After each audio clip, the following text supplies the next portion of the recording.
शेतातील वीज तारा चोरी, बळीराजावर दुःखाचे डोंगर. खरीप हंगामातील पेरण्या आटोपल्यानंतर आता निंभा शिवारातील पिकांना दमदार पावसाची नितांत गरज निर्माण झाली आहे. जूनच्या सुरुवातीला झालेल्या समाधानकारक पावसामुळे शेतकऱ्यांनी मोठ्या उत्साहात खरीप पेरण्या पूर्ण केल्या होत्या. मात्र गेल्या काही दिवसांपासून पावसाने दडी मारल्यामुळे कोवळ्या पिकांना नवसंजीवनी मिळण्यासाठी आता पावसाची अत्यंत आवश्यकता आहे. ज्या शेतकऱ्यांकडे सिंचनाची सोय आहे ते स्प्रिंकलर किंवा ठिबक सिंचनाचा वापर करून पिके वाचवण्याचा प्रयत्न करत आहेत.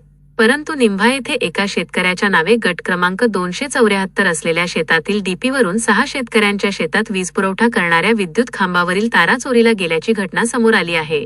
निंभा येथील भानुदास भगत यांचे शेतातील सोयाबीन पीक वाळत असल्याने आज दिनांक जुलै 20 रोजी ते शेतात स्प्रिंकलर पाईप लावून मशीन सुरू करण्यासाठी गेले. मात्र मशीन सुरू होत नसल्याने त्यांनी डीपीची पाहणी केली.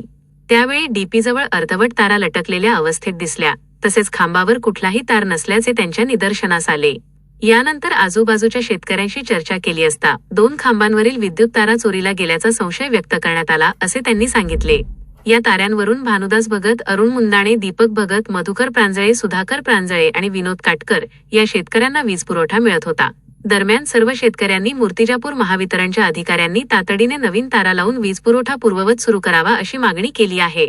महाभूमी डिजिटलसाठी निलेश बगेवार, निंभा.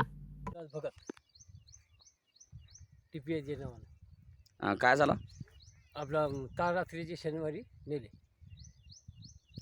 तुमच्या शेताचा गट नंबर 274 निंबा. किती जणांच्या वावरातून तारा तुटले? हे तिकडे तिघाचे आहे. कोण कोण आहे? दीपक भगत, दीपक तुळशीराम भगत, अरुण शामराव मुंदाने आणि तुमचं? माय बेबीबाई भंदास भगत. या 3 शेतासाठी तुम्हाला आता काय लाईन पाहिजे होती, आहे लाईन ना? पाहिजे होती.